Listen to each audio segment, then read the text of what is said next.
नमस्कार, आपके साथ मैं हूं तेज नैन। मोर बुलेटिन की शुरुआत करेंगे बड़ी खबर के साथ। बड़ी खबर यह कि आज शाम 7 बजे किसान नेता केंद्रीय गृह मंत्री अमित शाह से मुलाकात करेंगे। बैठक में केंद्रीय कृषि मंत्री नरेंद्र तोमर भी मौजूद रहेंगे।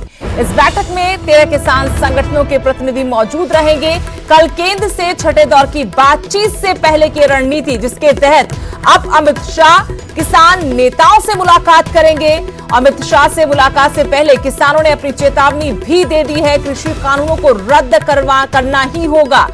थोड़ी देर पहले किसान नेता मीडिया के सामने आए रोजाना की तरह, और इस दौरान उन्होंने सरकार को फिर से चेताया, कहा कि कृषि कानूनों को रद्द करना ही होगा। भारत बंद का समर्थन करने वालों का भी धन्यवाद किया गया प्रेस कॉन्फ्रेंस के माध्यम से।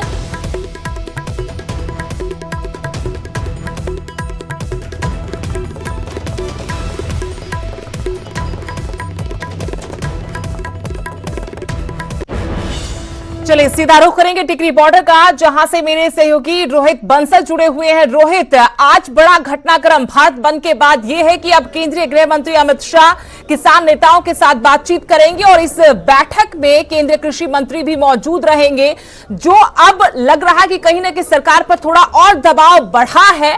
इसके मद्देनजर टिकरी बॉर्डर पर जो किसान पिछले कई दिनों से डटे हुए हैं, उनमें कैसी हलचलें हैं, उनकी कैसी प्रतिक्रियाएं मिल रही, क्या उनको अब उम्मीद है कि सरकार उनकी मांगे मान लेगी? जी बिल्कुल, अगर मैं इस वक्त टिकरी बॉर्डर पे हूं और अगर अमित शाह की बात की जाए तो बीजेपी और केंद्र सरकार पर जब भी कोई संकट आया तो सबसे पहले देश के प्रधानमंत्री और उसके बाद देश के गृह मंत्री अमित शाह पूरी बात को हैंडल करते हैं। तो आज जो मीटिंग होने जा रही है वो केंद्रीय गृह मंत्री अमित शाह से होने जा रही है और बेहद अहम मीटिंग है, क्योंकि किसानों की ये पहली मीटिंग होगी जो गृह मंत्री के साथ होने जा रही है। कुछ किसान हमारे साथ, उनसे बात करेंगे। आज की जो गृह मंत्री के साथ मीटिंग होने जा रही है उसको आप किस तरह देख रहे हो? पंजाबी गल कर सकते हो तुसी कोई? भाई जी, मेरा नाम राम सिंह, शादीरी ब्लाक प्रधान दिड़पा सिद्धूपुर।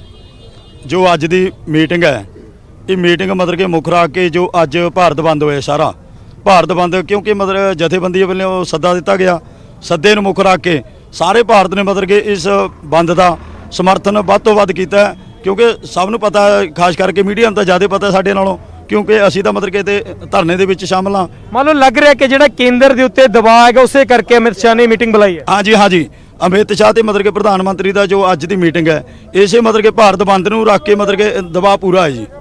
तो कुछ बजुर्ग ने उन्होंने गल करेंगे। बापू जी, तुसीं की कहना चाਹੁੰਦੇ ਹੋ? इस चाहने जी उन्ना चर असीं तां बाले बुलाने दा है नहीं, पर जिन्ना चर फैसला हल नहीं होता असीं दिल्ली नहीं छड्डांगे।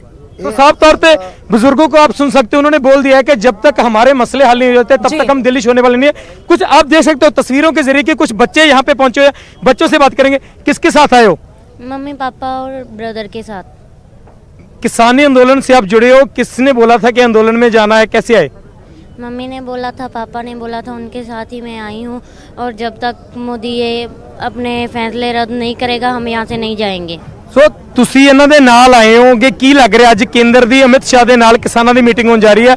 दूजे नंबर दे नेता कहा जाता अमित शाह नूं, किस तरह देखते हो इस मुलाकात नूं? बहुत बड़ी उम्मीद है सर कि जो कल आने वाला दिन है उसमें हमारे जो भी ये बिल हैं, तीनों के तीनों बिल ये रद्द होंगे। हमें पूरी उम्मीद है कि सरकार इससे आगे कोई फैसला नहीं लेगी, इसी मीटिंग पे हमारा हल हो जाएगा और हम सरकार का धन्यवाद करेंगे। तो साफ तौर पे आप सुन सकते हो कि किसानों के नौजवान की बात करूं चाहे मैं बुजुर्ग की बात करूं, तो साफ तौर पे सभी बोल रहे हैं कि आज की मीटिंग से बहुत उम्मीदें हैं, क्योंकि अमित शाह से बात पहुंचना एक प्रकार से पता चलता है कि कैसे केंद्र सरकार पर दबाव है। आज के अगर भारत बंद की बात करें, जहाँ पिछले दिनों से जो किसानों के मोर्चे लगातार दिल्ली के बॉर्डर पे चल रहे हैं, तो कहीं ना कहीं केंद्र सरकार अब दबाव में है और इसी वजह से आज गृह मंत्री ने केंद्र और किसानों के बीच एक मीटिंग बुलाई है। और आज की मीटिंग से लग रहा है कि कुछ पॉजिटिव नतीजे सामने आ सकते हैं। कुछ और लोग हैं, उनसे बात करेंगे। लग रहा है कि आज की मीटिंग से कुछ पॉजिटिव रिजल्ट सामने आ सकते हैं, जो गृह मंत्री अमित शाह और किसानों के बीच मुलाकात होने जा रही है। बिल्कुल सर जी, आज अपने जो भारत बंद का सद्दा सी उहदे च पंजाब ਜਿਹੜੇ एक किसान आ इन्हां दा बहुत वधिया इकट्ठ दिखिया जी, ते उस दे नाल कुछ अंतरराष्ट्री भी दबाਅ सरकार ते बनया जी, उहदे नाल लगदा भी अपना महल हुंदा दिखूगा। ਇਸ ਨਾਲ ਮੈਂ ਜ਼ਰੂਰ ਜੀ ਜਿਹੜਾ ਹੈਗੀ ਹੈ ਪਹਿਲੀ ਮੀਟਿੰਗ ਆ ਜਿਹੜੀ ਅਮਿਤ ਸ਼ਾਹ ਨਾਲ ਹੋਈ ਆ। ਇਦੋਂ ਪਹਿਲਾਂ ਜਿਹੜਾ ਹੈਗਾ ਵੀ ਕਿਸੇ ਵੀ ਜਿਹੜੇ ਅਮਿਤ ਸ਼ਾਹ ਨੇ ਸਾਡੇ ਨਾਲ ਮੀਟਿੰਗ ਨਹੀਂ ਕੀਤੀ। ਇਹਦਾ ਰੀਜ਼ਨ ਇਹੀ ਸੀ, ਸ਼ਾਇਦ ਉਹਨਾਂ ਨੂੰ ਇਹ ਲੱਗਦਾ ਸੀ ਕਿ ਕਿਤੇ ਪੰਜਾਬ ਦੇ ਇਕੱਲੇ ਜਿਹੜੇ ਲੋਕ ਆ ਉਹ ਚੱਲੇ ਆ। ਫਸਟ ਟਾਈਮ ਇਹ ਲੱਗਦਾ ਸੀ ਕਿ ਪੰਜਾਬ ਦੇ ਲੋਕ ਚੱਲੇ ਆ, ਬਾਅਦ ਦੇ ਵਿੱਚ ਇਹਨਾਂ ਨੇ ਇਹ ਸੋਚਿਆ ਕਿ ਕੁਝ ਲੋਕ ਹਰਿਆਣੇ ਦੇ ਆ। ਪਰ ਤੁਹਾਡੇ ਮਾਧਿਅਮ ਰਾਹੀਂ ਇਹ ਦੱਸਣਾ ਚਾਹਣਾ ਕਿ ਅੱਜ ਹਿੰਦੁਸਤਾਨ ਦੇ ਹਰ ਇੱਕ ਕਿਸਾਨ, ਹਰ ਇੱਕ ਮਜ਼ਦੂਰ ਔਰ ਉਹ ਇਨਸਾਨ ਜਿਹੜਾ ਇਹ ਸਮਝਦਾ ਕਿ ਜਿਹੜਾ ਇਹ ਸਮਝਦਾ ਵਾ कि हक ते सच दे नाल चलना। सेकेंडरी स्कूल, प्राइमरी जो मॉडल स्कूल हैं उनको खोलने की बात की है, जिसके अंदर हिंदी मीडियम के साथ साथ इंग्लिश मीडियम भी रहेगा। तो इन सब कामों से शिक्षा का स्तर काफ़ी ऊंचा उठ रहा है और हमारी संख्या भी बढ़ रही है। तो शिक्षा अच्छी होगी तो हमारा भविष्य भी अच्छा होगा। केंद्रीय मंत्रियों के साथ कल किसान नेताओं की बैठक है, तो इस पर कुछ अपील करना चाहेंगे? आप भी मिलके आए केंद्रीय मंत्री से? देखिए, कुल मिलाकर सारी जो पोजीशन चल रही है हमको मालूम है। तो इस समय पहली बात तो ये है कि ये सारा आंदोलन शांतिपूर्वक बना रहे, उसकी हमने सारी व्यवस्थाएं भी की हैं। आज भी बंद जो है 12 से 3 तक का बंद था, पूरा शांतिपूर्वक संपन्न हुआ है। और किसानों से जो बातचीत चल रही है उस बातचीत में कुछ किसान अपनी बात पर बहुत जो जिसको कहना चाहिए कि अड़े हुए हैं इन बिलों के कारण से, लेकिन बहुत संख्या ऐसी भी किसानों की है जो चाहते हैं कि इसके अंदर कुछ अमेंडमेंट्स कर ली जाए और बिल ऐसे ही रहने चाहिए। तो ऐसे अलग अलग मत चल रहे हैं। तो भी हमने तो अपने सुझाव देने होते हैं, हमने सुझाव दिए हैं और किसानों के हित में जो बात होगी वही केंद्र सरकार करेगी। बीजेपी पार्टी के विधायक काफी जो है किसान आंदोलन में जा रहे हैं, समर्थन दे रहे हैं, तो लगता है कि अगर वो इस तरह से इस्तीफा देते हैं तो कल को कोई ऐसा कोई विषय नहीं आएगा। देखिए, किसान हमारे सबके हैं। अब कोई खुल के समर्थन देगा, कोई खुल के नहीं देगा। किसान तो सबके हैं। अगर हम भी किसानों के साथ, किसानों के बीच में रहते हैं, कौन नहीं चाहेगा कि किसान की आय बढ़नी चाहिए। प्रधानमंत्री जी ने कहा कि किसान की आय डबल होनी चाहिए, अगले साल तक डबल होने की बातें, उसी प्रक्रिया में से सारी चीजें चल रही हैं। हम तो इतना ही कहते हैं कि ये सारे विषय आज के चले हुए नहीं है।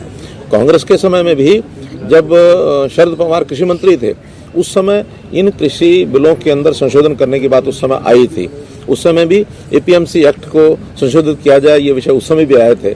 और ये जो यूपीए 2 में जितने उनके समर्थक दल थे, चाहे वो डीएमके था, चाहे वो तृणमूल कांग्रेस थी, चाहे जनता दल, बीजू जनता दल के लोग थे, समाजवादी पार्टी थी, बहुजन समाज पार्टी थी, अकाली दल हमारे साथ रह करके उन्होंने भी इसका समर्थन किया हुआ है। और ये एक केवल जिसको कहना चाहिए एक सस्ती राजनीति करने के लिए किसानों के कंधे के ऊपर और ये सब किया जा रहा है, जो अच्छी बात नहीं है। लोकतांत्रिक व्यवस्थाओं में इस प्रकार से दबाव बना करके कोई काम नहीं होते हैं। उचित है उचित है, अनुचित है अनुचित है। इसलिए जो उचित बातें हैं वही सम्मानित मान करके, और मुझे लगता है कल ये फैसला हो जाएगा। खिलाड़ी अवार्ड वापस दे रहे हैं हरियाणा से, जो विजेंद्र सिंह है बॉक्सर, वो भी उन्होंने भी जाके वहां पर कहा कि अवार्ड वापस देंगे। तो एक दौड़ एक होड़ कि इस विषय में कौन आगे निकल जाए। तो ये विषय इस प्रकार के ठीक होते हैं। आखिर सम्मान होता है, सम्मान वो एक राष्ट्र के प्रतीक हैं, देश के प्रतीक हैं, इसलिए उनको सम्मान दिया जाता है। व्यक्ति इस नाते से सम्मान नहीं दिया जाता। तो राष्ट्रीय सम्मान के नाते से उनको कुछ चीज दी जाती है, तो उनको इस प्रकार का व्यवहार नहीं करना चाहिए। फिर भी वो करते हैं तो उनकी व्यक्तिगत इच्छा है। कांग्रेस नेताओं द्वारा राज्यपाल को पत्र लिखा गया है, कोई उस पर क्या कहना है? हाँ, लिखना चाहिए, उनको लिख सकते हैं। कोई भी दल जो है अपनी बात को, राज्यपाल जो है वो संविधान के संरक्षक होते हैं, उनको अपने नाते से जिसको जो बात रखनी है रख सकते हैं। कल की जो मीटिंग होगी लगता है कोई समाधान निकलना चाहिए। अभी तो अपेक्षा ये है, क्योंकि जितनी बातचीत पहले दौर में हुई है और कल भी अमिकेबली इस विषय पर कोई ना कोई समाधान। मुख्यमंत्री जी, करनाल जो स्टेट हाईवे जो कैथर रोड का बना है जी, उसमें अवैध कटों को लगा दिया। कल भी एक एक्सीडेंट गंभीर रूप से घायल हुआ, तो उसकी जान मुश्किल से बचेगी शायद। तो नियमों की ताक पे रखे अवैध कट कितने बना दिए गए हैं। सर, जांच सिर्फ 2 ही कट देने के, वहाँ 5-6 कट दे दिए। आज तक योगराज का बयान आया, योगराज है जो पंजाब से, उन्होंने एक शर्मनाक बयान दिया था, उसकी निंदा की जा रही है हरियाणा और पंजाब पे, उस पर क्या कहेंगे? देखिए, जो बात जितनी आपके सामने आई है उतनी सब लोगों ने उसको जिस ढंग से टेकअप करना चाहिए टेकअप भी किया है। और जो बात गलत होगी उसको गलत कहने में कोई हर्ज नहीं है। पाटा गांव जाना था आपको आज पंचदेव तीर्थ? नहीं, मेरा कैंसिल। सीएम साहब, एक रिक्वेस्ट है, एक पत्रकार। मैं तो किसानों से बात कर रहा हूँ, अच्छे माहौल में बात हो रही है और मैं आशावान हूँ कि निश्चित रूप से वार्ता के माध्यम से कोई ना कोई समाधान होगा। Thank you. देखिए, मैं पूर्व में भी कहता रहा हूँ, किसानों के नाम पर सियासत नहीं होनी चाहिए। जो राजनीतिक दल किसानों के नाम पर राजनीति करने की कोशिश कर रहे हैं, उनको अपने गिरेबा में पहले झांकना चाहिए। वो या तो घोषणा पत्र के माध्यम से जनता को गुमराह कर रहे थे और या आज किसानों को गुमराह करने के लिए इस प्रकार का कृत्य कर रहे हैं। मैं आपके माध्यम से सभी राजनीतिक दलों को कहना चाहता हूं कि किसानों को आप लोगों के इस प्रकार के उपेक्षापूर्ण नीतियों के कारण किसान बर्बादी के कगार पर पहुंच गया था।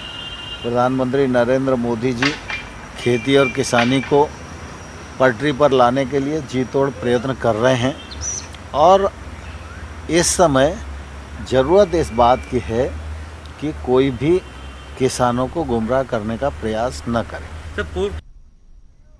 आप सुन रहे थे केंद्रीय कृषि मंत्री नरेंद्र तोमर की बातचीत, जिन्होंने एक बार फिर कहा कि इस सकारात्मक माहौल में किसानों के साथ बातचीत हो रही है। साथ उन्होंने ससी राजनीति करने का आरोप भी विपक्ष पर लगाया। उससे पहले हरियाणा के मुख्यमंत्री मनोहर लाल ने भी यही आरोप लगाया कि विपक्ष किसानों के कंधे पर राजनीति कर रहा है, जो ठीक नहीं है, और किसानों की जो भी जायज मांगे हैं उन पर सरकार विचार कर रही है। यहां रुकेंगे छोटे से ब्रेक।